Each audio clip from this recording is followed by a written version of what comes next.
Bismillahirrahmanirrahim. Assalamualaikum warahmatullahi wabarakatuh. Perkenalkan, saya Sitin Masawai M.Ikom, dosen tetap Universitas Muhammadiyah Papua pada program studi Ilmu Komunikasi dengan NIDN 1417089701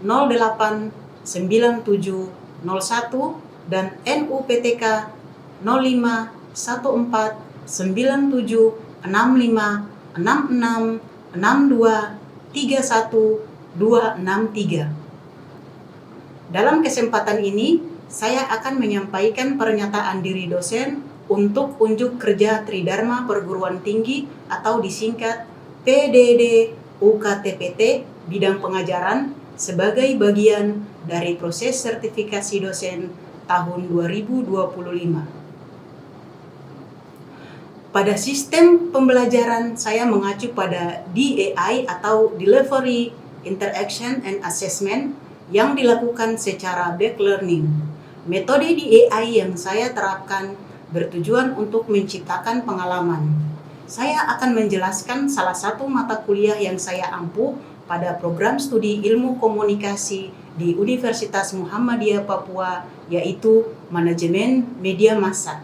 Mata kuliah Manajemen Media Massa merupakan mata kuliah wajib prodi yang ada pada semester 6 dengan bobot 3 SKS. Mata kuliah ini dirancang untuk memberikan pemahaman mendalam tentang teori dan praktek pengelolaan media massa dalam berbagai bentuknya, baik itu media cetak, media elektronik, maupun media digital. Mata kuliah ini membahas aspek-aspek penting dalam perencanaan, pengorganisasian, pengendalian, dan evaluasi kegiatan media dengan fokus pada pengelolaan sumber daya, penyusunan strategi komunikasi, serta penggunaan teknologi dan inovasi dalam dunia media. Belajar yang efektif, interaktif, dan aplikatif agar mahasiswa tidak hanya memperoleh pengetahuan, tetapi juga keterampilan yang relevan dalam bidang manajemen media massa. Melalui pendekatan delivery atau penyampaian materi, saya menyampaikan materi secara runut dan terstruktur sehingga dapat diterima dengan baik oleh mahasiswa. Materi yang disampaikan mengacu pada capaian pembelajaran lulusan atau CPL yang terdiri dari aspek sikap, pengetahuan, keterampilan umum, dan keterampilan khusus.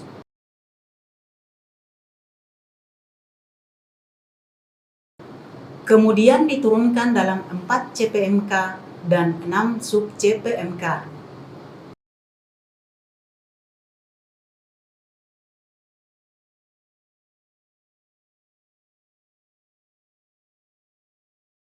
Dari 6 sub CPMK ini kemudian dibagi dalam 14 kali pertemuan tatap muka, tidak termasuk ujian tengah semester dan ujian akhir semester yang membahas tentang materi manajemen lembaga media, editorial dan dewan redaksi pemimpin redaksi, perencanaan redaktur wartawan koresponden gatekeeper, departemen produksi, produksi berita media elektronik, televisi dan radio, produksi iklan. Selanjutnya, saya mengedepankan interaction dalam proses pembelajaran. Saya menerapkan student center learning, di mana saya mendorong mahasiswa untuk aktif berpartisipasi dalam diskusi, belajar mandiri, dan kreatif dalam mendesain pemberitaan sesuai dengan kemampuan masing-masing.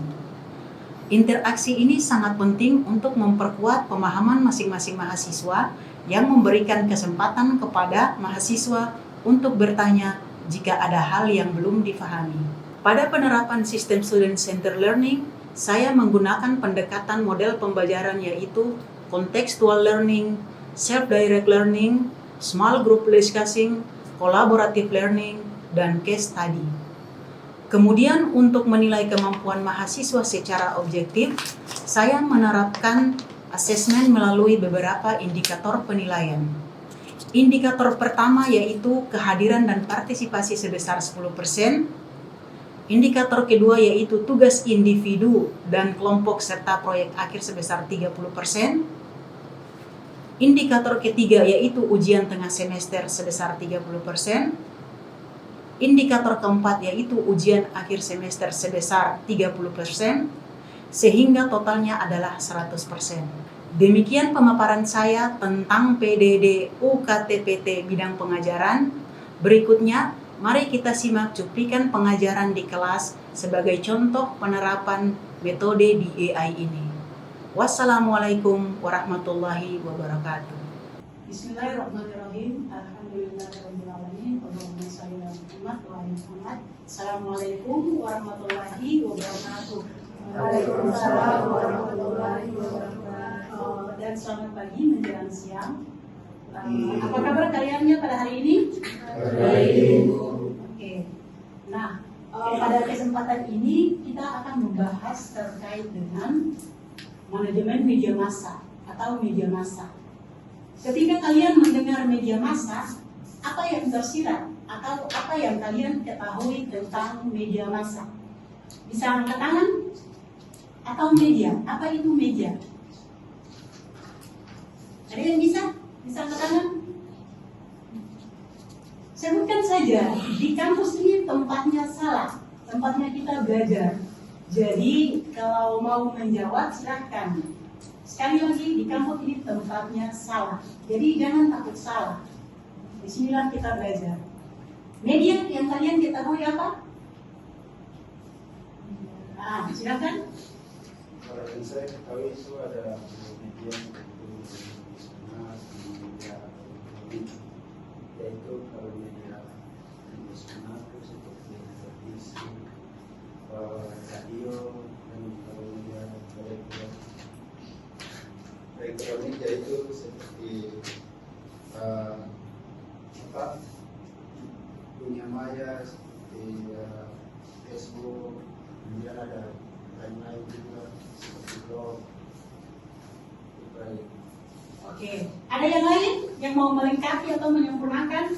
Sudah mendekati. Jadi ada yang bisa menyempurnakan lagi? Oke, seperti yang tadi disebutkan. Jadi, media massa merupakan sarana atau alat komunikasi yang digunakan untuk menyampaikan pesan, informasi, serta peristiwa-peristiwa yang terjadi.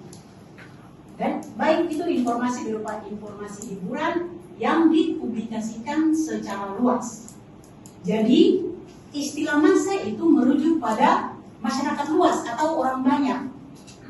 Nah, sementara media adalah sarana atau penyampai pesan, entah itu melalui media cetak, media elektronik, media digital, bahkan media internet. Nah, seperti yang tadi disebutkan oleh teman kalian, ini adalah jenis-jenis media massa. Yang pertama, tadi disebutkan media cetak. Yang masuk dalam kategori media cetak apa-apa saja? Siapa yang tahu? Coba disebutkan. Terus? Majalah. Apa lagi? Majalah, koran, radio itu tidak ya, nanti masuk di media elektronik. Jadi kalau di media cetak itu, jadi media cetak adalah sarana penyampai pesan berupa fisik, seperti koran, majalah, lalu buku, kemudian brosur atau pamflet yang kita lihat di jalan-jalan kalau ada yang mau promosi produk atau iklan, lalu baleho, lalu spanduk. Jadi semuanya yang berbau cetak. Nah, sementara kalau media elektronik, radio terus apa lagi? Televisi. Jadi televisi dan radio merupakan sarana penyampai pesan. Kalau televisi itu melalui audio visual. Jadi kita bisa melihat gambar serta mendengar suara. Sementara kalau radio, siapa yang tahu radio? Belum bisa dengar suara, tidak bisa melihat gambar. Oke. Kalau media elektronik radio itu penyampaian pesan melalui audio yang dibawa, yang ditransmisikan melalui gelombang. Jadi hanya kita mendengar suara saja. Lalu selanjutnya jenis yang ketiga yaitu media digital. Siapa yang tahu media digital itu apa saja? Media sosial. Kita hidup pada eranya sekarang ini, apalagi Gen Z atau generasi Z. Itu tidak bisa lepas dari media digital, entah itu sosial media, platform-platform digital lainnya serta media internet. Nah, lalu selanjutnya itu ada fungsi dari media massa itu sendiri. Yang pertama, informasi atau menginformasikan. Fungsi dari media itu salah satunya yaitu menginformasikan sebagai penyampai berita, peristiwa terkini, berbagai informasi penting kepada masyarakat. Berita yang kita dengar setiap hari yang diberitakan oleh televisi yang lagi viral yang terjadi di dunia ini apa? Kalau kalian tahu, ikuti pemberitaan. Perang antara Iran dan Israel. Jadi bagaimana cara kita mendapatkan atau bisa melihat peristiwa yang terjadi? Yaitu melalui televisi, melalui radio, melalui berita, bahkan melalui media online atau sosial media. Jadi salah satu fungsinya itu menginformasikan atau menyampaikan informasi atau peristiwa terkini atau terupdate kepada halayak. Nah, fungsi yang kedua yaitu edukasi atau pendidikan. Media dapat digunakan sebagai alat bantu dalam proses pembelajaran dan pendidikan. Proses pembelajaran. Kalian kalau dikasih tugas oleh salah satu dosen atau salah satu mata kuliah, kalian carinya di mana? Internet. Memudahkan kalian. Karena di internet itu mudah, gampang, murah, dan lain sebagainya. Atau masih adakah yang menyelesaikan tugas di perpustakaan, cari buku-buku referensi, lalu ditulis melalui buku, masih ada? Sudah tidak ada lagi. Jadi semuanya itu lari ke internet. Begitupun konten-konten atau video-video pembelajaran. Contohnya, kalau suatu saat kalian menyusun skripsi, ini bagaimana cara membuat daftar pustaka secara otomatis. Nah, kalian bisa buka di YouTube saja. Cara membuat daftar pustaka secara otomatis. Tinggal langsung platform YouTube menampilkan, tinggal kalian cari saja. Oh iya, begini caranya. Justru memudahkan. Jadi itu salah satunya itu mengedukasi atau memberikan pendidikan. Lalu selanjutnya fungsi yaitu menghibur atau hiburan. Media penyedia berbagai macam hiburan seperti film, musik, lalu ada talk show, lalu konten hiburan lainnya seperti stand up comedy. Nah, itu untuk apa? Untuk mengurangi stres dan sebagai sarana relaksasi. Setelah seharian kita bekerja, atau kalian setelah seharian kuliah, dari pagi sampai malam, banyak tugas yang harus diselesaikan, atau banyak tugas yang diberikan oleh Bapak Ibu dosen. Nah, ketika pulang sampai di rumah, baring atau mager, tinggal buka scroll TikTok saja. Cari konten-konten yang kalian inginkan. Entah itu konten-konten yang lucu, entah itu membaca komentar-komentar netizen yang kadang kocak dan kadang yang menghibur. Jadi itu salah satu media itu menghibur atau sebagai hiburan. Selanjutnya yaitu media sebagai kontrol sosial. Media mengawasi kebijakan pemerintah dan lembaga publik, memastikan transparansi dan akuntabilitas. Jadi media adalah wadah yang lagi viral di Papua soal izin tambang ada beberapa pulau di Raja Ampat. Kalian pernah dengar? Itu kan lagi viral di Papua, di Sorong, di Raja Ampat sana.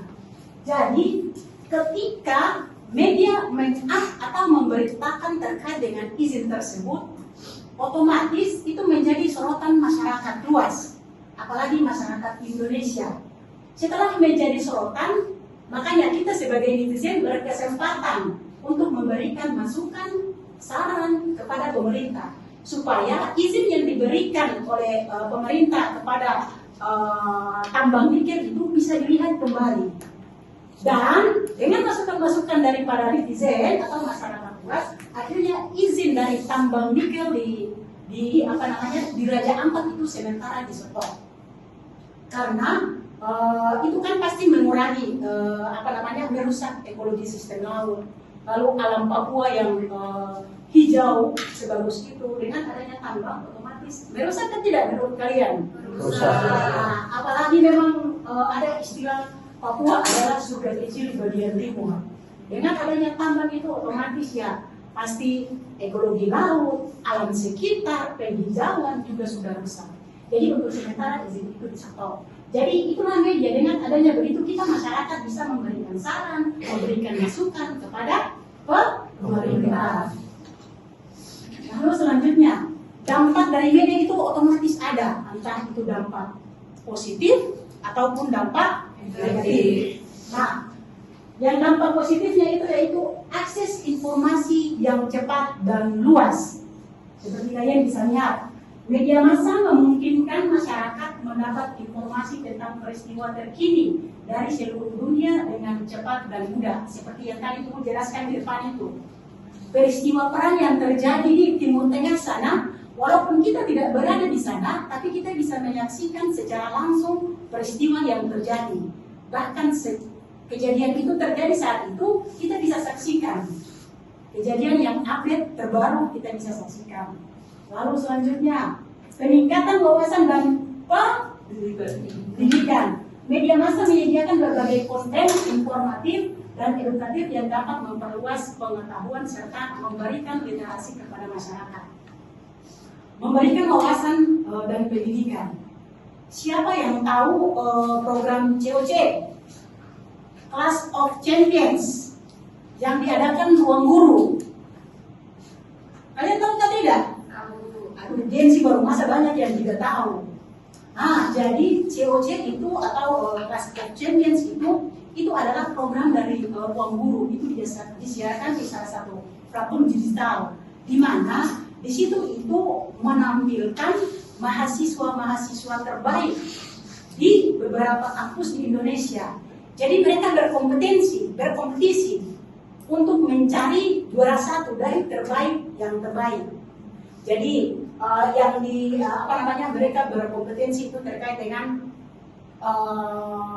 daya ingat, menghitung cepat, lalu selanjutnya pengetahuan. Jadi kalau kita menonton atau menyaksikan Clash of Champions itu bakalan tergesa-gesa, karena begitu cerdasnya mahasiswa-mahasiswa yang dikembangkan di situ. Nah, konten-konten seperti ini yang kita butuhkan di era gempurannya berita-berita hoax yang disajikan melalui media sosial. Nah, program-program beginilah yang bisa memberikan pengetahuan, pendidikan untuk kita saat ini. Jadi itu salah satu dampak positifnya itu peningkatan wawasan dan pendidikan. Lalu selanjutnya yaitu pembangunan demokrasi. Media massa dapat menjadi wadah dan berbagai pendapat dan suara dalam mendorong kebijakan publik serta akuntabilitas pemerintah. Jadi seperti yang Ibu sudah jelaskan di depan itu, jadi media ini sebagai sarana untuk memberikan masukan, saran dan lain sebagainya.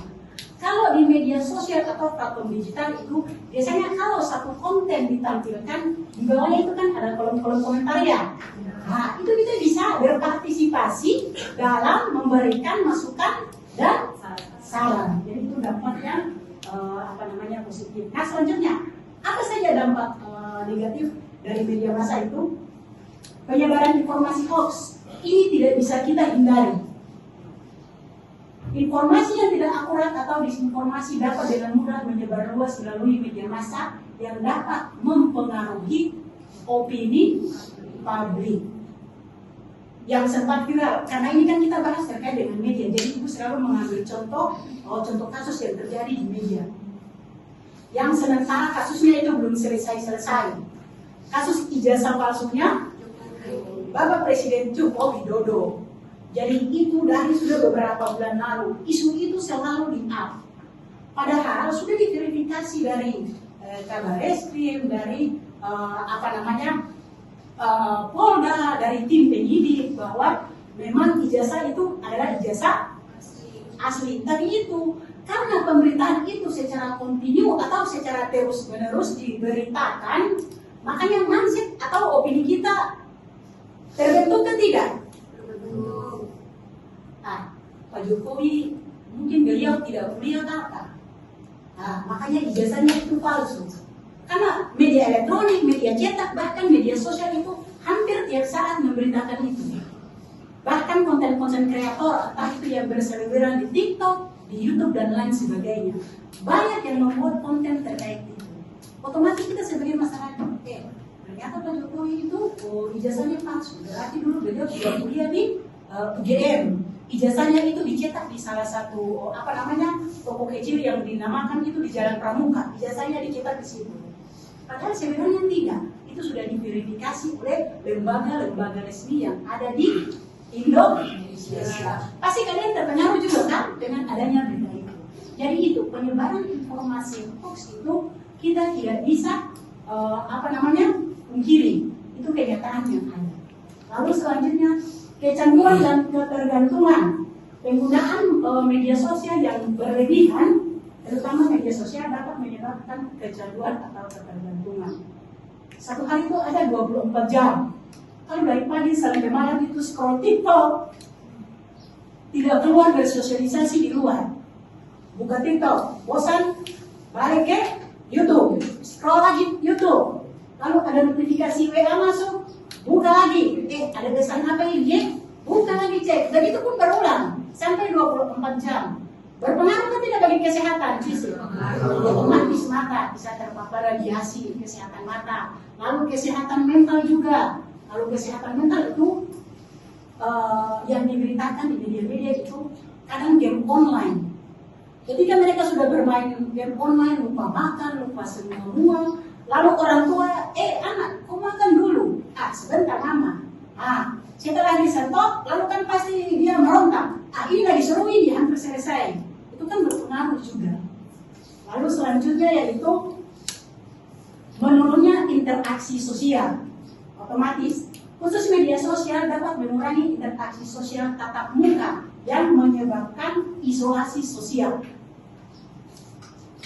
Dalam satu keluarga, waktu kumpul yang pas itu kan di malam hari, karena siang hari itu semua sibuk dengan aktivitas masing-masing. Ketika kumpul itu adalah momen yang pas, entah itu curhat atau bercerita terkait dengan aktivitas hari itu yang terjadi. Fenomena yang terjadi sekarang ini apa? Walaupun kumpul, masing-masing fokus dengan HP. Bapak buka cek cek video, lalu anak scroll TikTok sambil ketawa hihihi. Padahal semua kumpul itu mendekatkan yang jauh. Jadi itu salah satu dampak negatif dari media sosial. Dulu kalau kita mau cari alamat rumah, alamat apapun itu, kita jalan, dapat orang, kakak, mama, adik, tahu alamat ini di mana Lalu mereka arahkan, kakak kau lurus saja, 100 meter ke depan belok kiri, habis itu kau lurus 50 meter ke depan belok kanan. Itu secara tidak langsung kita sudah berinteraksi, mengenal orang yang baru. Tapi sekarang itu kita cari alamat pakai apa? Sherlock, Google Maps. Jika kita fokus di HP lalu jalan, 100 meter ke depan Anda mendekati tempat tujuan. 50 meter ke depan belok kiri. Anda hampir sampai di tujuan. Bukan kadang, banyak maps itu memberikan alamat palsu, kata air dinding. Jadi itu mengurangi isolasi sosial, menyebabkan interaksi sosial itu kurang. Tapi kalau tatap muka kan ya kita bertemu dengan orang baru, bisa berkomunikasi, bisa bertukar informasi yang bermanfaat dan lain sebagainya.